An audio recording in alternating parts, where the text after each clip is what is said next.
Hello, my name is Vladas Lašas. I'm extremely happy to introduce to you Professor Esther Wojcicki to speak at Login about moonshots in education. Actually, a few years ago, when I first time invited her at that conference to come to Lithuania, that was some kind of moonshot, and she is here, a rock star in education, media, journalism. She is an author of an excellent book about moonshots in education, which is very relevant to the front page with the basketball reach to moonshots, and that's exactly what we need. Is anybody who would like to be first to read that book? Yes. You are first? It's yours? Here you go, this. So, Esther, scholar, multiple awards winner, and she has a great family, 3 daughters, her husband, Stanford professor, Stanley Wojcicki, 3 daughters, creativity examples, what can be done in the world with gene research. That's founded 23andMe company, and medical researcher Janet, and Google Vice President Susan running YouTube. So welcome Esther on the Login stage.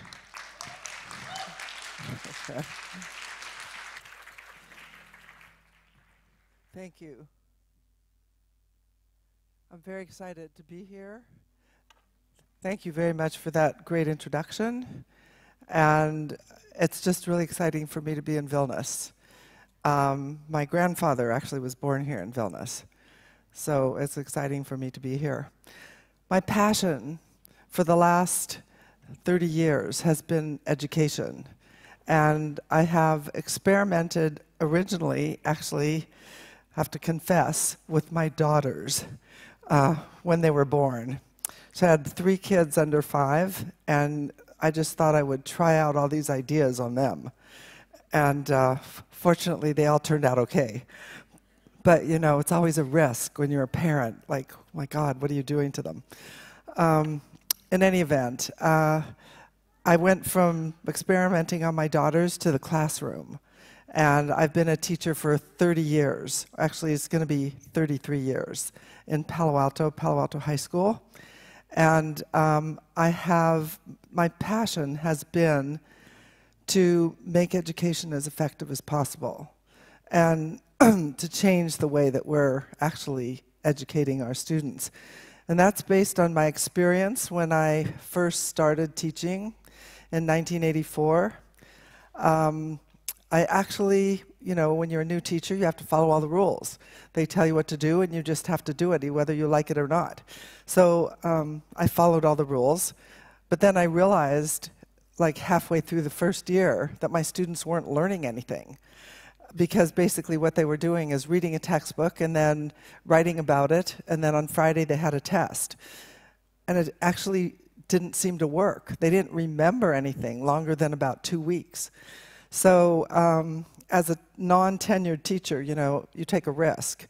And so actually after the first year, I decided I was going to, I had actually a few choices. One was just to quit. And the other one was, you know, to throw away the textbook. And the third choice was like, see a therapist. And so I decided that I would throw away the textbook. And the second year I threw away the textbook and just used newspapers instead. And the strangest thing happened. The administration never even noticed. So there I was. You know, I could have done it the first year. I just didn't know that I could have. Anyway, I started out in a portable. I don't know if you know what a portable is. Portable is like a trailer. It was not the best beginnings. But anyway, my goal was to make sure that they were actually learning something and to empower them. So as you can see, this talk is empowering students for the 21st century. And over those 30 years, my goal has been to refine that. So I wrote this book called Moonshots in Education, and the question is like, what is a moonshot? And there's the book. It's on Amazon. It's in its third printing. And I'm very excited to say it seems to have had some kind of an impact. And this is why I named the book the way I did. So you'll see, this is JFK, September 1962. I don't know if you can hear it. This is our goal. And they may well ask, why climb the highest mountain? Why 35 years ago fly the Atlantic? Why does Rice play Texas? We choose to go to the moon. We choose to go to the moon.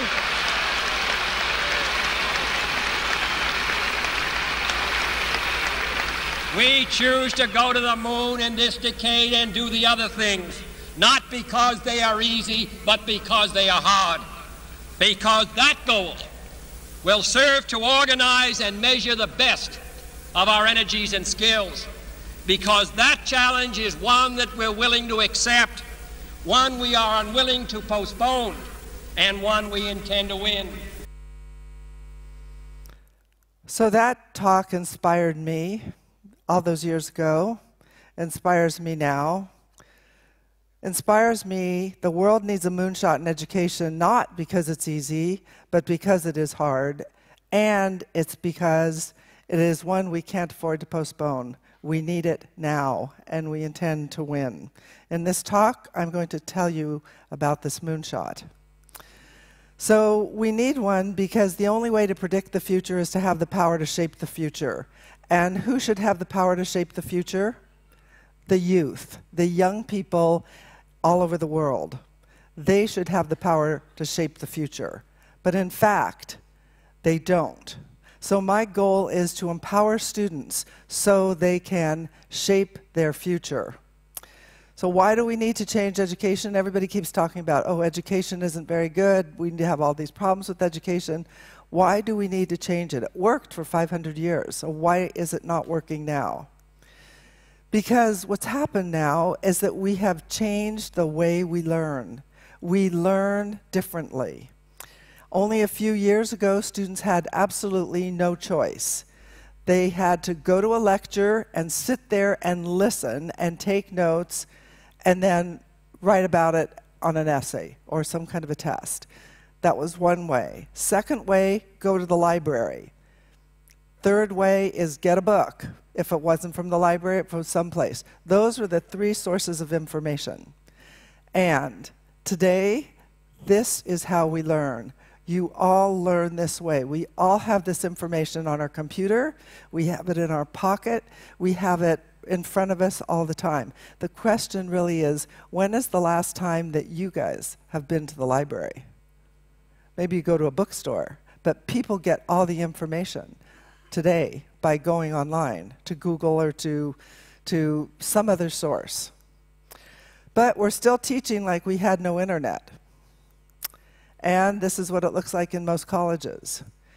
So what do we teach the students today? To follow instruction and to be great test takers. So Eric Mazur from Harvard University, he did a test.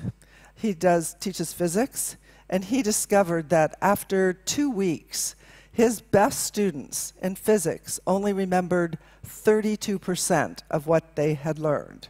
And at the end of a year, it was only 12%.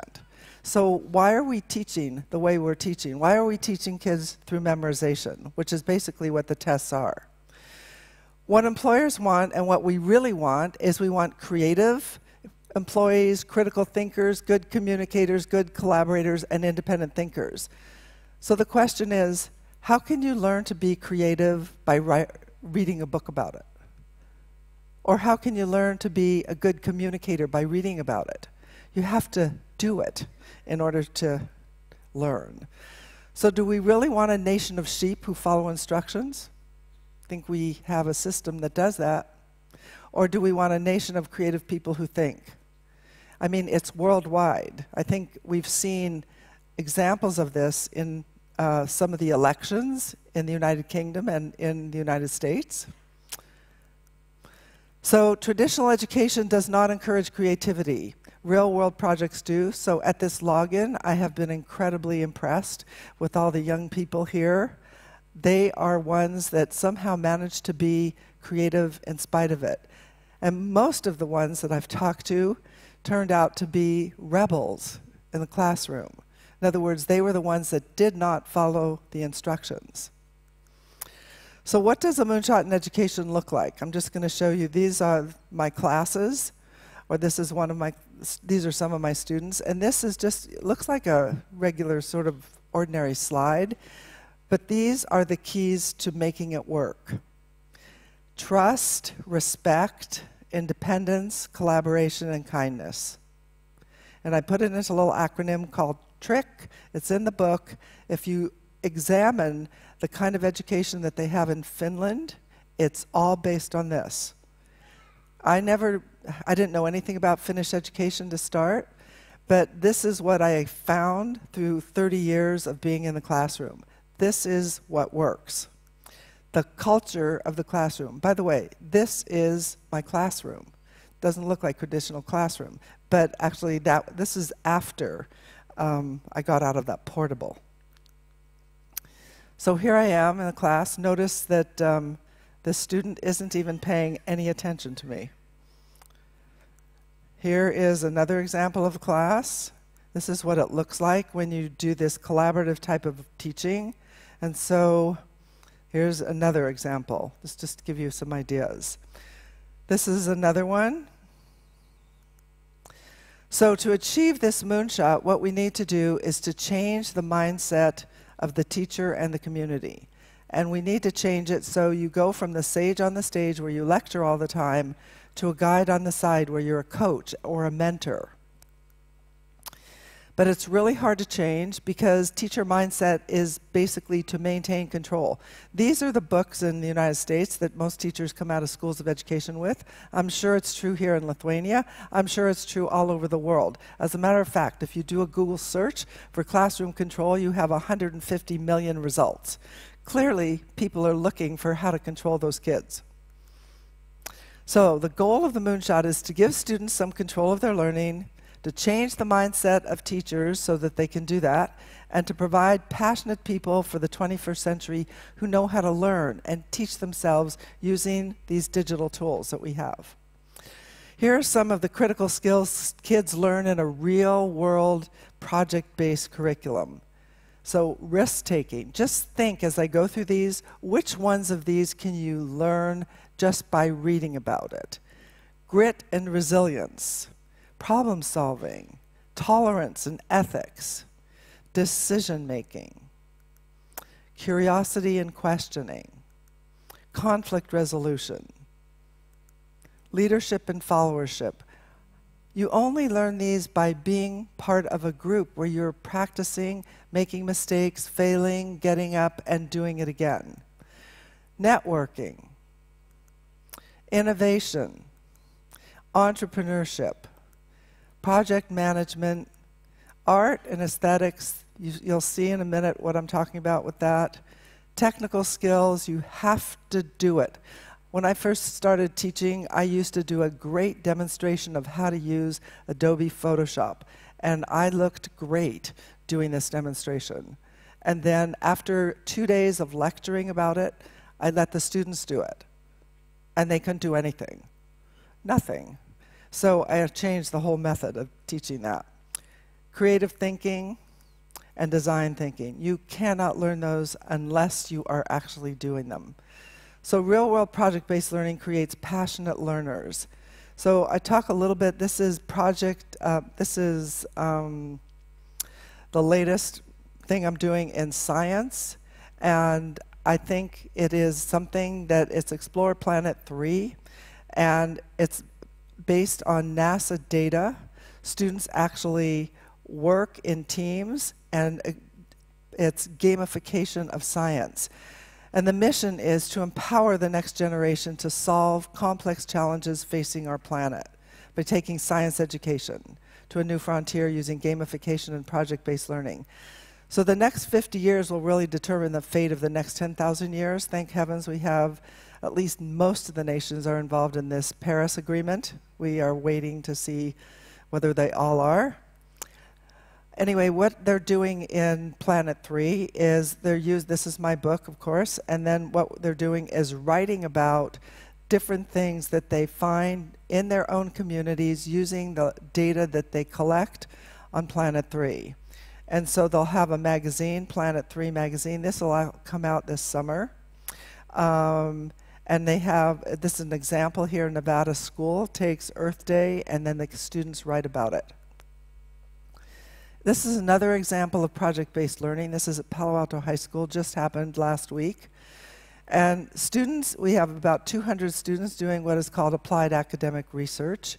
And that means they get to pick their own topic. They're seniors, juniors or seniors. They pick their own topic. They have a mentor, and the mentor works with an individual student for an entire year. And it's just on a one-to-one, and it can be anybody in the community that volunteers to do it. And we've been very successful. So here's one student that wrote about using computer technology to accurately assess walking balance disorders. This is just something the student picked up on their own. And there were 200 of them. Here is the festival that took place. These are some of the kids and some of the parents and some of the community members. And these poster boards are all poster boards about projects that the students decided upon. So this is the century of media. I'm sure you all know about it. I bet there isn't a single person in this room that doesn't have a cell phone. And some probably have two. So just because I know something about YouTube, I can tell you that in 1 minute, 60 seconds of YouTube, 400 hours of video are uploaded every 60 seconds. And this is statistics for all the other social media sites. So look at Facebook, 1.6 billion users. We're all on social media. So I'm using media studies as a way to teach kids all these skills I've just been talking about, as a way to prepare students for 21st century skills. So when I started 33 years ago, I was in that portable. See, you can see what it looks like. And you won't believe it, but actually I produced a newspaper on a typewriter. Most people don't even know what kids don't even know what a typewriter is today. Also, I used to hand out in class X-Acto knives to all the kids. Can you imagine doing that today? Everybody getting a little knife. And that was so they could cut their story out and paste it onto a pasteboard with hot wax. This was 1984. It feels like, 2 centuries ago. Anyway, today, thanks to the city of Palo Alto and the school district, today I moved from that portable where I had those 19 students. This is the new building that they built for my program. It's a beautiful new building. I now have 600 students, 10 publications, and 6 additional media arts teachers. And that was after all those years. This is what the building looks like inside. It doesn't look like a typical classroom, and kids sit there and discuss. This is also what it looks like inside. Again, it's not a typical classroom. And this is another picture of it. I have 3 computer labs like this, and also have portable computers. Before, I didn't even have computers. What I'm trying to say is that the program didn't happen because of the building. The program happened, and then the building came. So you can do this in any setting. It doesn't have to be, a spectacular setting like this one. Notice on these are chairs with wheels. That's for a purpose. It's so that you can't really keep them in a row. The students work in groups, and so they can just scoot around the room on those chairs. And actually, on the first day of school, That's all they want to do is, scoot around the room on the chairs. But actually, after a while, they get used to it, and so they don't do it all the time. But anyway, this is just an example. We have multiple classrooms with these chairs. So the furniture actually really makes a difference, because if you look at most universities, and for example, Stanford University, where I also teach, the majority of the classrooms have fixed seatings. Actually, the majority of the rooms look just like this auditorium. So it's hard to collaborate because the seating is fixed. And so it's hard for teachers to make change, because if the furniture doesn't cooperate, it's hard for you to do something different. So that might be one place to start, would be changing the furniture as well. So this is an example of the kind of work. People will say, well, what do they do when you give them some freedom? And here's an example of what they do. This is the newspaper that comes out every 2 weeks. I actually brought a copy of it so that people will actually believe me, because sometimes they think I'm joking. So this is what it looks like. It's 3 sections. Comes out every 2 to 3 weeks, depending on the school's calendar. And the other question is like, so it must be a really rich school. How do they afford to do that? It's all self-supporting. The kids sell advertising, and that's how the paper works. You teach them everything. So it's not just, somebody that is doing it for them. They do it themselves. And I tell them that these are important skills for them to learn in case they want to start their own company. And many of them do. So this is just one of the publications. This is actually a center fold in the center of one of these, and this isn't the same publication. This is last week's, so it doesn't have the same one, but you'll see that in each of these publications there is what is called center spread. Can you imagine the creativity that goes into this? Oh, I should also mention, there's 70 kids in this class. So the ratio of teacher to student, 1 to 70. So how do I do it? I trust them. And I respect them, and I give them the opportunity to try it out. And that makes all the difference. Because then when you trust them, they trust themselves. So these are other samples of the paper. So about 4 years ago, I wanted to start another magazine. We have a lot of magazines, like 6. But I wanted to start another one, and there was a little pushback from the administration, so I said, instead of starting another magazine, we'll have another section of the newspaper. Like the New York Times comes out with the T magazine on Sunday, so we come out with the C magazine. So that's what we did. We came out with the C magazine, and then it got to be so popular and so big that, in fact, it's now its own publication. And this is what it looks like. There's an example of the advertising you see in the middle there. And one of the articles that they wrote about, they don't just write about trivia. They wrote about undocumented students. And I don't know if you know what's going on in the United States today with immigrants that are not documented. They are being actually removed forcibly and sent back to whatever country they came from. So we wrote a story about it. So this was a very serious story and made a difference in the community. So this is called Pali Voice, and this is updated 3 times a day. It's live website. By the way, the other 2 publications have websites as well. This is another two more issues of the C magazine. One of them, you can see another important topic for kids, living with divorced parents. And then the other one is interracial couples. So they come up with the story ideas themselves. It's not like I tell them what to do, because no one likes to do something when they're told what to do.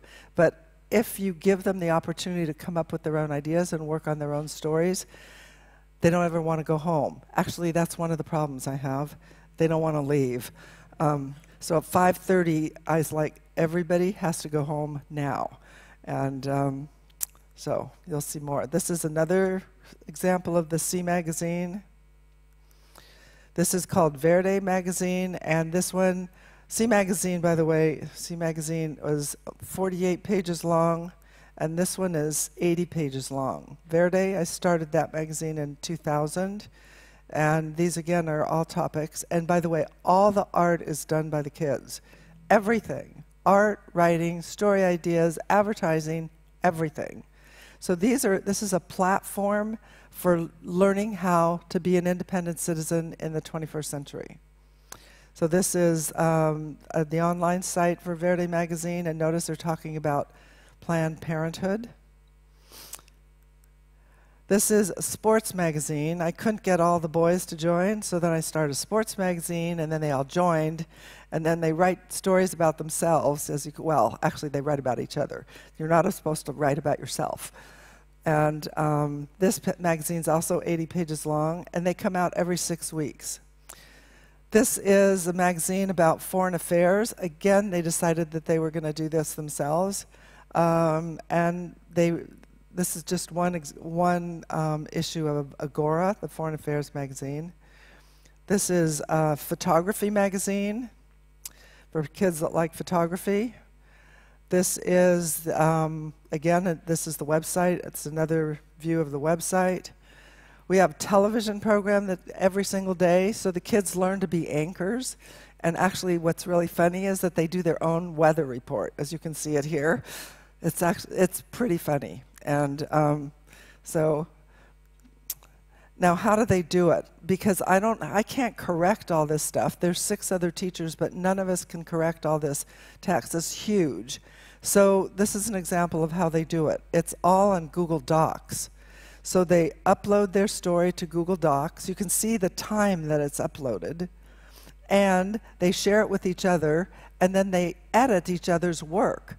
And so there's several levels of editing. So for example, they have, first is their peer partner, then they have their page editors, then they have the editors. So it's edited 4 times. By the time it gets to me, it looks perfect. So there's nothing I have to do, just like look at it. And it's amazing. They are much more sort of finicky about they want to make sure it's perfect, than I would be. So they do a really good job with each other. And then how do I communicate with them? I communicate on Google Groups. So I can send out an email, and in like 2 minutes, I can have the whole class doing something. I also use Facebook. Facebook has a special groups, private groups. I use that as well. And actually, they're all on a Facebook group now, waiting for me to tell them how Vilnius is, by the way. So I just sent a photo of myself on a Segway, yesterday. So they're pretty excited about that. This is how they keep track of it. They keep track of it. They keep track of the pages, the people that are supposed to be turning stuff in. You can see the different colors. They all symbolize different things. If you see a lot of red, people haven't turned in their stories. I don't go after them. They go after each other. It's just like in a company. They all work together in teams. And of course, I oversee it, but I don't have to do too much about it, fortunately. So what kind of people do I turn out? Well, most of them are, as a matter of fact, 99% of them are fantastic. So this is just one. I don't know if you ever know Jeremy Lin. He didn't go into journalism. He went into basketball. So you don't necessarily have to be a journalist. You can be anything. That's my goal. He plays for the LA Lakers. I don't know. He might be on another team at the moment. But anyway, he was also one of my students. Jonathan Yee, he's a filmmaker. He lives in New York City. And most of these, actually all of the kids keep in touch, all the ones that I'm quoting right here. Gadi Epstein, he is he was bureau chief for The Economist in China. He is now bureau chief in New York for media. This is Liz Gaines. She is one of the editors for Recode. Recode is a website with Kara Swisher. I don't know if you're familiar with Recode. James Andrews, he is key influencer on social media. I have a really famous student that you probably will all know about. And he's coming up in a minute. But this guy writes, he's the reporter in the Ukraine for the New York Times. But here's my famous student, James Franco, the actor. And so we're still in touch. We made a movie together last year. I wasn't in the movie with him, unfortunately. But anyway, we made a movie. We had 40 students that were selected from a pool of about 500 students. And the movie was called Metamorphosis Junior Year. And his goal and my goal was to show that students can make full-length professional films if they're not professional. So these are just kids, age 15 to 18. It debuted 2 months ago in the Cinequest Film Festival. And this year we're making another film. So the goal is just to show the power of empowering students and giving them an opportunity to be what they want to be. So this is what he said. He wrote the foreword to my book. She showed me I could take my dreams as seriously as I wanted, which is basically I believed in him and he believed in himself. And that's what every student needs, somebody that believes in them. And that's what they need from their parents too. I know it's harder, but parents have sort of like, it's an emotional connection, but it's really critical. So my goal is to change education, and they being the administration, the teachers, they don't really want to let go of control, as I mentioned, and it's hard for them to do it because the whole system, the question is where do you start and how do you do it? So my suggestion is just to have 20% of the time, just like makers fairs that we have around here, have some of those in schools.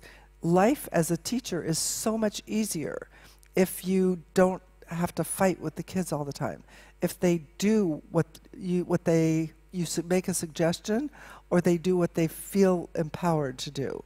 It revolutionizes your life as a teacher. So this seems to be more accepted than some of the other systems out there because it's only 20% of the time. So it could be like 1 day a week, or it can be like 1 hour every day of the week. It can be apportioned any way that you want. But if you give them some time or within a subject area to work on something related to the subject that actually matters to them. So here's another video showing my class. I've definitely become a less timid person. I now know how to back up my views and kind of express myself in a very clear way. The C magazine is kind of a model off of the T magazine for the New York Times.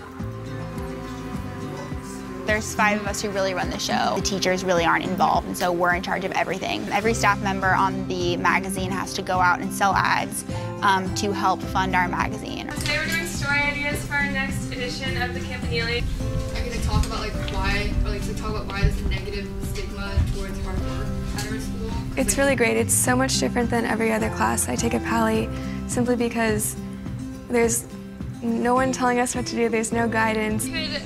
Express both sides of that and maybe it's just really exciting to do something for yourself and something that you know your peers are going to read. I'm one of the staff writers for CMAG, and I also write for Agora, and I'm the founder of Haven, which is our newest publication. So you see that they say they don't even feel like there's anything stopping them from doing what they want to do. Like there's no guidance, there's nothing. In fact, there's a huge structure around them, but they don't know. I mean, they don't feel impacted. They feel free and creative, which is basically my goal. And it should be a goal for all kids to have this kind of freedom. So it's a project-based world. The whole world is really a project-based world. If you just think about your own work, you're working on a project. You know, you're not turning in a 5-paragraph essay to anybody. You know, you are not working, well, sometimes you work by yourself all the time, but in fact, it's working with a group. So that's what I'm doing, is training them to work in a world where they're self-learners and where they feel empowered to do anything. If they fail, so my idea is, so what? Just get up and do it again. So the way I teach writing is by mastery. In other words, they write something and then they get it edited and then they correct it and then it get edited again and then they correct it until it's publishable. And that is the beginning journalism class works like that as well, so that they don't ever have writer's block because you can always revise. And I tell them, revision is the key to making it really good. So what we want to do is empower all kids to control their future. And equity is when young people who have been underserved feel empowered to make a change. We want them all to be able to make a change, and this is worldwide. And we want people to ask questions when governments make statements that make no sense. We don't want people just to be, like I said earlier, a nation of sheep. We want people to think, be creative, be entrepreneurial. All the things that are happening here at this login are incredible. I'm so impressed with the enthusiasm and the creativity of the people that I've met. And I want everybody to be able to have the same chance. And so thank you for inviting me, and thank you for being here for this talk.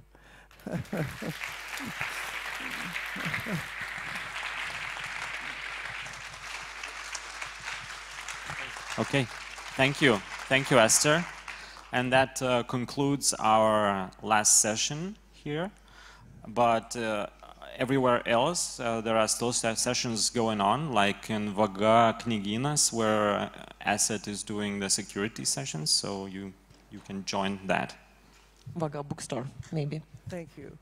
But other than that, when the content part is over, we do invite you to join our evening activities. So for everybody who has a black wristband on your wrists, please don't hesitate to join us at Martynas Mažvydas National Library for the professional networking evening and the award ceremony. And everybody, of course, all the badges, all the wristbands, let's all go out today to all the bars in Vilnius. Please find the complete list on Login LT and have a great evening. Thank you. Oh, thank you. Thank you.